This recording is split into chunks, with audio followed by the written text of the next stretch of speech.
Assalamualaikum warahmatullahi wabarakatuh. Perkenalkan nama saya Alia Trisa Johanari dengan NIM 64293. Di sini saya akan menjelaskan hasil penelitian dari kelompok kami yaitu uji validitas.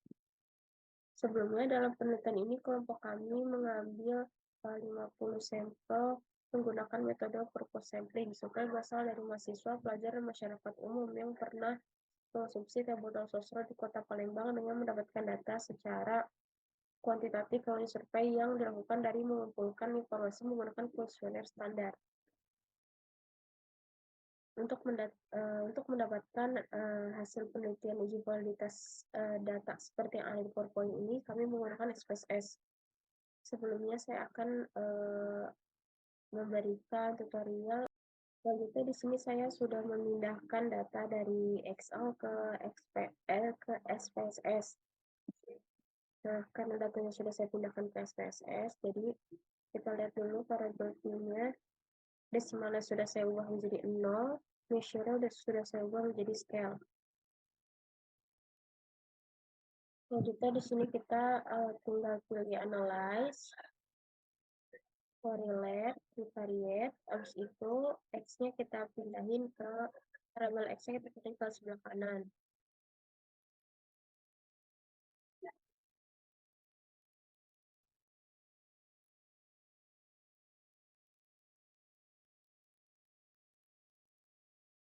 Sudah kita pilih OK.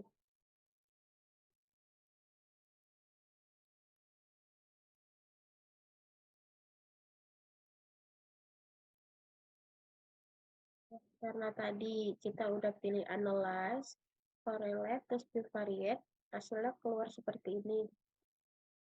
Karena hasilnya sama seperti PowerPoint dan hasilnya juga valid. Habis itu kita cari lagi yang variabel y-nya. Kita pindahin variabel y-nya. Selanjutnya untuk variabelnya sama, kita pilih analyze, correlate, divariate. Habis itu ini kita pindahin ke sebelah kanan.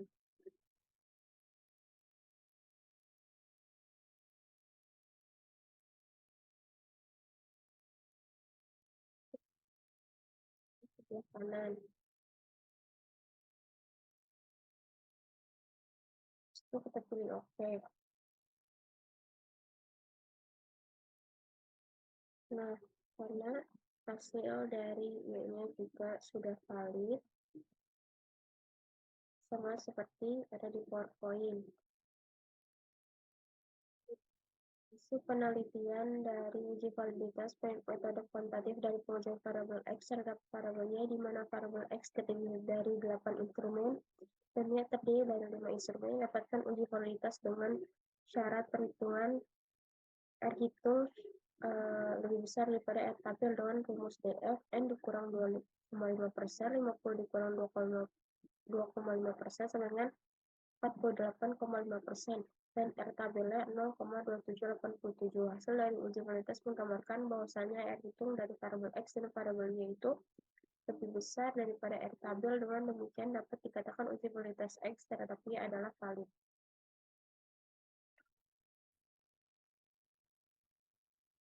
Assalamualaikum warahmatullahi wabarakatuh. Saya Zizni Rayu Talensiananda dengan NIM 6421426. Saya ingin berterima kasih sebelumnya untuk Ibu Rizka sebagai dosen pengampu mata kuliah metode kuantitatif. Di sini kelompok kami meneliti tentang pengaruh inovasi produk terhadap keputusan pembelian konsumen pada studi kasus teh botol sosro di Kota Palembang. Di sini setelah kita melihat perhitungan validitas sebelumnya, kita akan lanjut di perhitungan reliabilitas.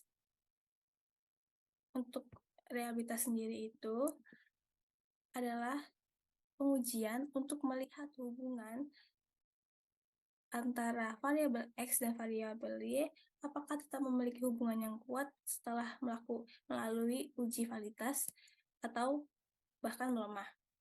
Di sini syarat pengujian uji reliabilitas sendiri itu ada 4. di mana yang pertama kita harus melihat kelompok alfa sendiri itu atau nilai kelompok alfa untuk melihat apakah hubungan antara kedua variabel ini itu dapat dikatakan sempurna, katakan tinggi, moderat, atau rendah. Di sini untuk syarat yang pertama ialah jika alfa bernilai lebih dari 0,9, maka hubungan keduanya memiliki reliabilitas yang sempurna. Yang kedua, jika alfa antara 0,7 dan 0,9, maka hubungan reliabilitas antara dua sampel tersebut tinggi. Untuk yang ketiga, jika alfa di antara 0,5 sampai 0,7, maka reliabilitas kedua variabel moderat. Dan yang terakhir, jika alfa kurang dari 0,5, maka hubungan antara keduanya adalah rendah. Setelah kita melakukan perhitungan pada data kuesioner yang kita punya, didapati nilai kelompok alfa di variabel X atau di variabel inovasi produk itu dihasilkan nilai 0,918 dengan total item 8. Dan untuk variabel Y, yaitu keputusan pembelian, nilai kelompok alfa yang dihasilkan yaitu 0,796 dengan nilai total itemnya 5.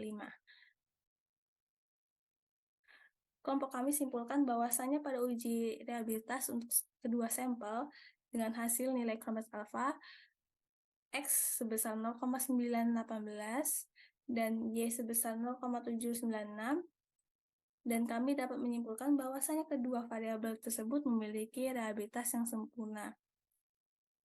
Di sini saya juga akan mempraktekkan cara perhitungan dari data mentah menjadi melalui perhitungan SPSS, yaitu uji reliabilitas data.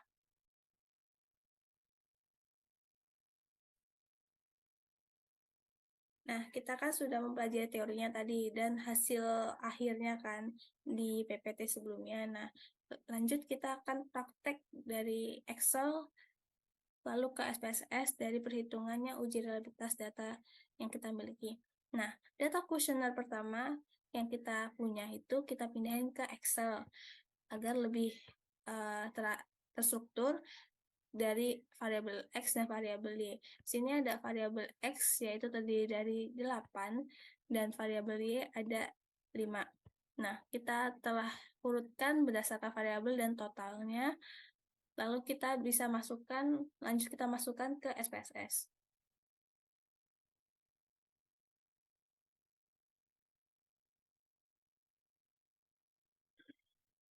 Oke, sebelum memasukkan data yang ada di Excel tadi, kita harus mengisi kategori yang akan kita masukkan di perhitungan kita.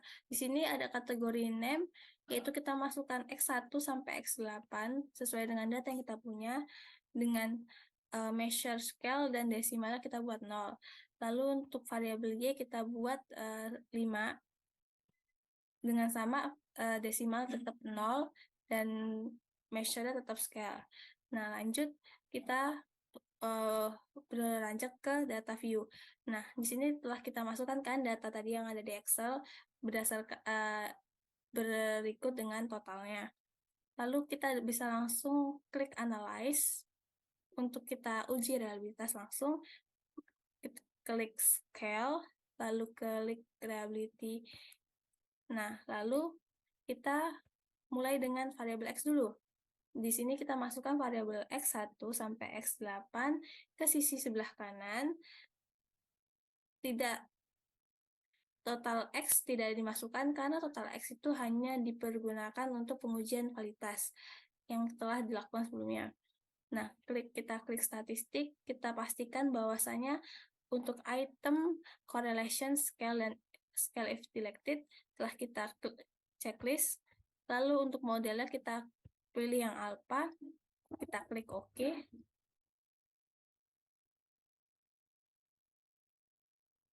Maka akan keluar hasil output yang kita inginkan untuk variabel X dengan nilai Cronbach alpha yang didapati 0,18 dengan total itemnya 8. Nah, untuk di sini kita bisa melihat probabilitas Cronbach alpha untuk variabel X itu memiliki hubungan yang tinggi.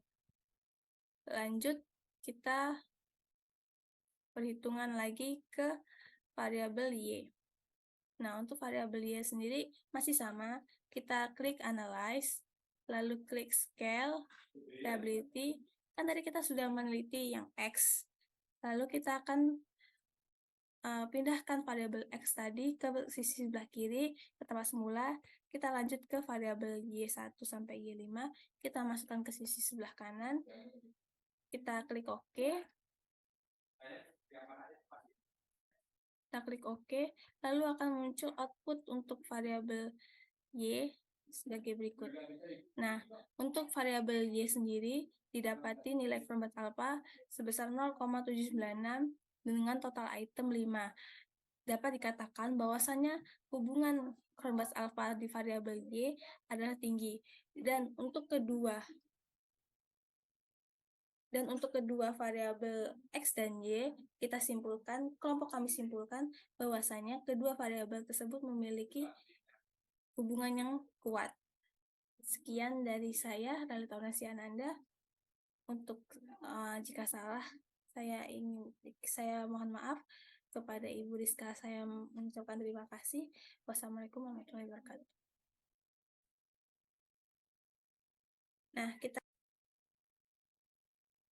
Nah, kita kan sudah mempelajari teorinya tadi dan hasil akhirnya kan di PPT sebelumnya. Nah, lanjut kita akan praktek dari Excel lalu ke SPSS dari perhitungannya uji reliabilitas data yang kita miliki.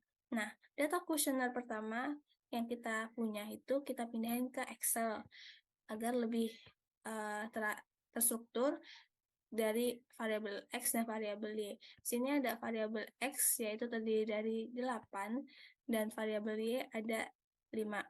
Nah, kita telah urutkan berdasarkan variabel dan totalnya. Lalu kita bisa lanjut kita masukkan ke SPSS.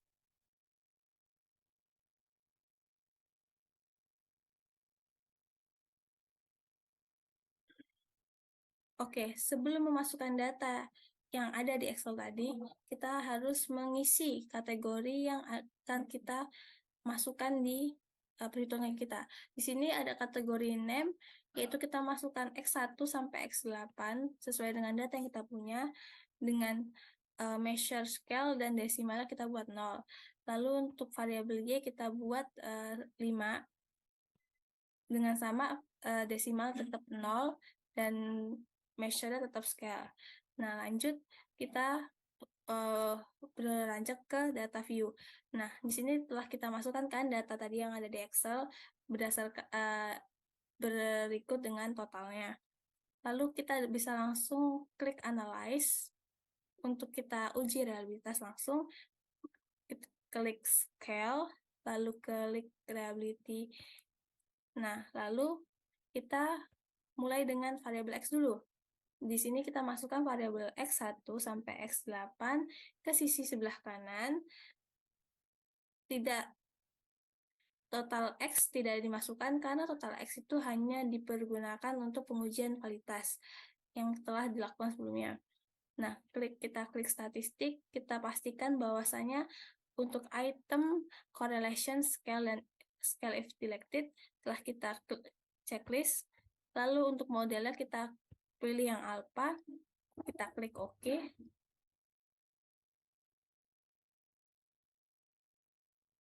Maka akan keluar hasil output yang kita inginkan untuk variabel X dengan nilai Cronbach alpha yang didapati 0,18 dengan total itemnya 8. Nah, untuk di sini kita bisa melihat probabilitas Cronbach alpha untuk variabel X itu memiliki hubungan yang tinggi. Lanjut, kita perhitungan lagi ke variabel Y. Nah, untuk variabel Y sendiri masih sama. Kita klik Analyze, lalu klik Scale, Probability. Kan tadi kita sudah meneliti yang X. Lalu kita akan pindahkan variabel X tadi ke sisi sebelah kiri ke tempat semula, kita lanjut ke variabel Y1 sampai Y5, kita masukkan ke sisi sebelah kanan, kita klik OK,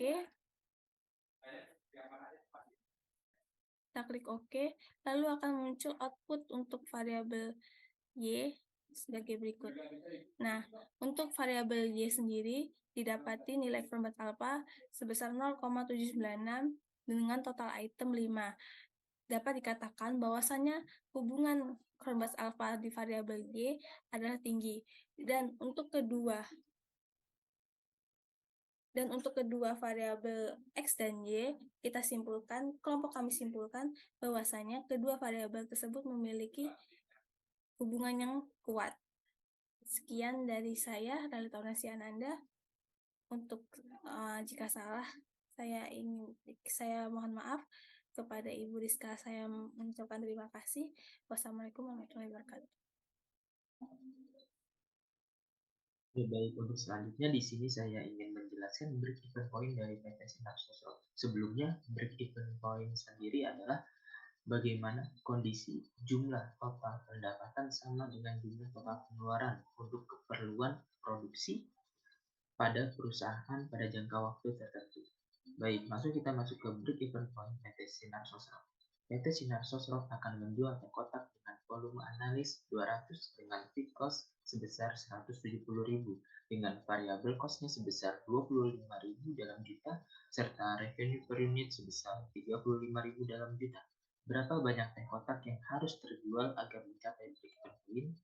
Oke, baik, untuk selanjutnya di sini ada hasil dari gambar 1 dan gambar 2. Bisa kita lihat menggunakan aplikasi POMKM dalam pengerjaannya. Yang pertama kita lihat di gambar 1 yaitu fixed cost-nya sebesar 170.000, variable cost-nya sebesar 25.000, revenue per unit sebesar 35.000.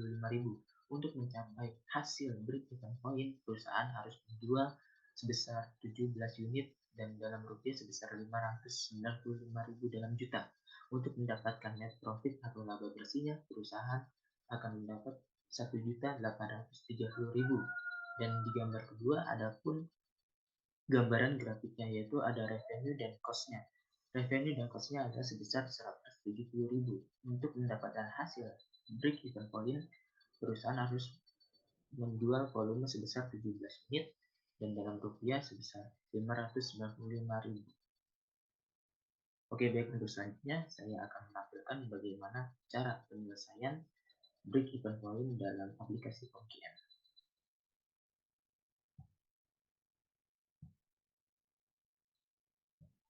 Kita masuk ke aplikasi POMKM, langsung kita pilih ke break-even atau cost volume analysis, langsung kita pilih break-even analysis cost versus revenue. Di sini kita tulis atau kita ketik PT Sinar Sosro.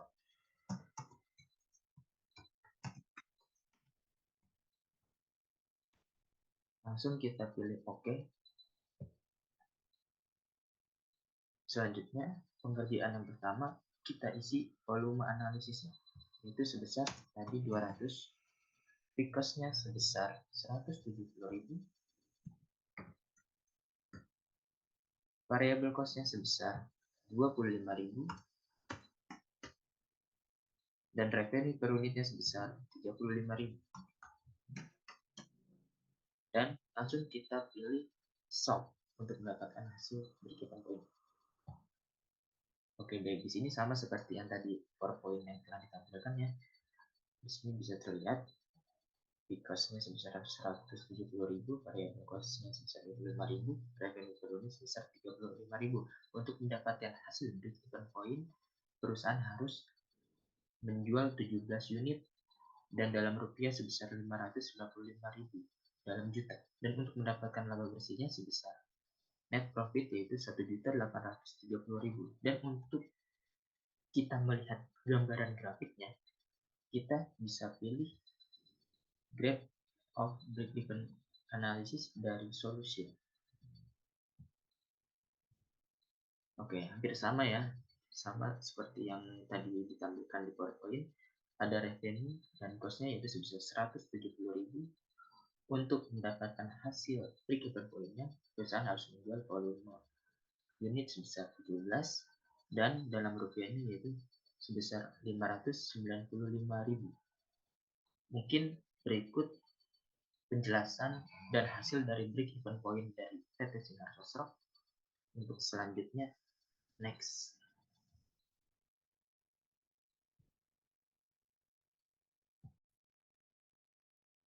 Baik, selanjutnya di sini saya Koirunisa dengan NIM 64201276 akan menjelaskan bagian forecasting. Sebelum kita masuk ke langkah-langkah mengerjakan forecasting, di sini kita harus tahu apa itu fungsi dan tujuan dari forecasting sendiri. Ini fungsi dari forecasting adalah sebagai pedoman untuk menentukan arah kebijakan dan keputusan perusahaan yang efektif dan efisien di masa yang akan datang. Nah, kenapa sih forecasting ini penting untuk sebuah bisnis? Karena secara tidak langsung, dengan menggunakan forecasting ini, perusahaan dapat mengambil keputusan dan langkah selanjutnya dalam menjalankan bisnis. Di sini mereka dapat menentukan berapa banyak anggaran yang harus disiapkan. Terus selain itu, dapat menentukan apakah perusahaan ini akan mengalami kerugian jika memproduksi barang dalam jumlah tertentu. Jika sudah mengetahui apa itu fungsi dari forecasting, di sini kan kita dapat next period itu 669. Nah, gimana sih cara mengerjakan forecasting ini? Untuk langkah pertama, kita buka aplikasi POMQM. Lalu di sini kita klik forecasting dan kita klik time series analyze. Untuk title-nya di sini kita masukkan nama perusahaan. Sini kita nama perusahaannya PT Sinar Sosro.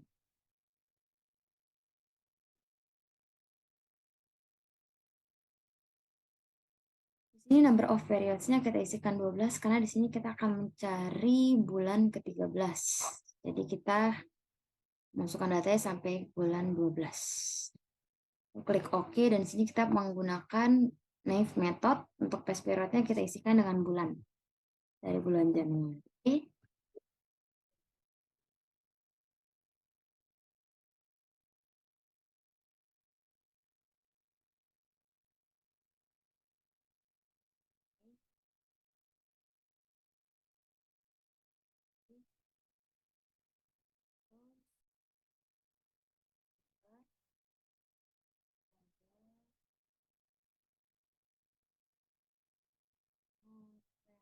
Dan bulan terakhir yaitu bulan Desember.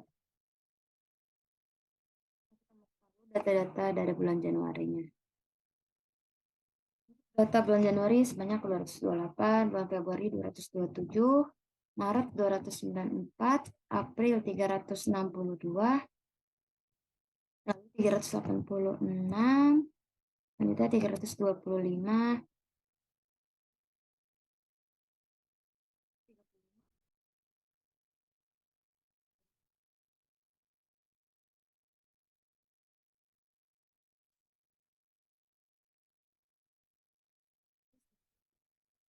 ini setelah kita masuk ke bulan, untuk menentukan hasilnya sini kita klik solve. Dan di sini sudah masuk jumlah permintaan pada bulan selanjutnya, yaitu bulan Januari pada tahun berikutnya itu sebanyak 669. Untuk mengetahui apa bentuk grafiknya, kita bisa klik solution, lalu kita klik menu grafik. Ini akan muncul menu grafik. Seperti ini. Di sini dapat kita simpulkan bahwa untuk perhitungan forecasting pada penjualan PT Sinar Sosro selama 12 bulan atau 1 tahun dari bulan Januari sampai Desember dengan metode naive method ini kita dapati penjualan untuk next period-nya pada bulan Januari tahun besok atau tahun lalunya sebanyak 669 unit. Terima kasih. Assalamualaikum warahmatullahi wabarakatuh. Baik, selanjutnya saya Aulia Syafitri dengan NIM 64201163 ingin menjelaskan bagian linear programming. Linear programming merupakan metode matematik dalam mengalokasikan sumber daya untuk mencapai suatu tujuan seperti maksimum keuntungan dan meminimumkan biaya. Tujuannya itu untuk mencari titik maksimum atau minimum dari suatu fungsi tujuan dengan kendala keterbatasan yang dimiliki dan mencari solusi terbaik dari berbagai masalah kendala yang dihadapi.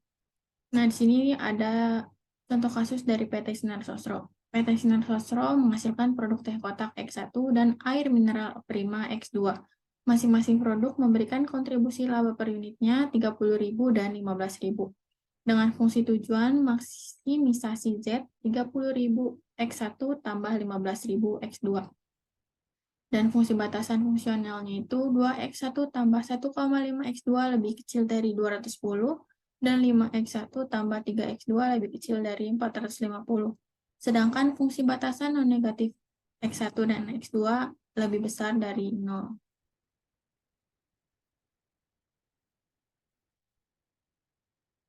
Nah, di sini di linear programming resultnya itu dapat kita lihat PT Sinar Sosro itu mendapatkan solution sebesar 2.700.000. Nah, gimana sih cara mengerjakan linear programming ini agar bisa mendapatkan nilai demikian? Untuk langkah pertama, kita buka terlebih dahulu aplikasi POMGM, lalu pilih linear programming, dan masukkan judulnya. Karena tadi contoh kasusnya itu PT Sinar Sosro, maka dengan number of constraints dan variabelnya itu 2, dan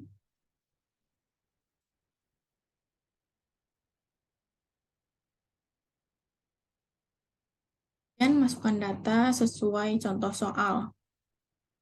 Dan jangan lupa untuk mengganti constraint 1 dan 2-nya. Constraint 1 kita ganti jadi teh kotak.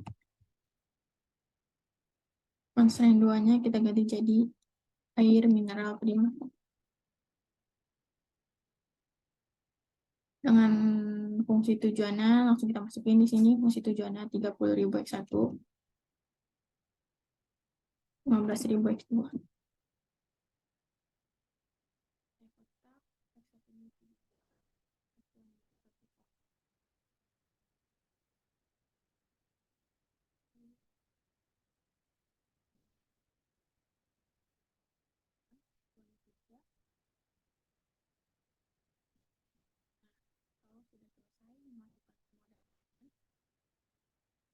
Klik solve, dan dapat dilihat jika perusahaan akan mendapatkan laba sebesar 2.700.000. Nah, untuk mengetahui bentuk grafiknya, kita klik solution, terus kita pilih graph, dan akan muncul grafik seperti ini. Sama halnya dengan yang ada di PPT, akan muncul grafik seperti ini. Maka dapat disimpulkan jika perusahaan ingin keuntungan maksimum, maka perusahaan harus menjual 90 teh kotak dibandingkan mendistribusikan air mineral dan akan mendapatkan laba sebesar 2.700.000. Sekian penjelasan dari linear programming. Wassalamualaikum warahmatullahi wabarakatuh.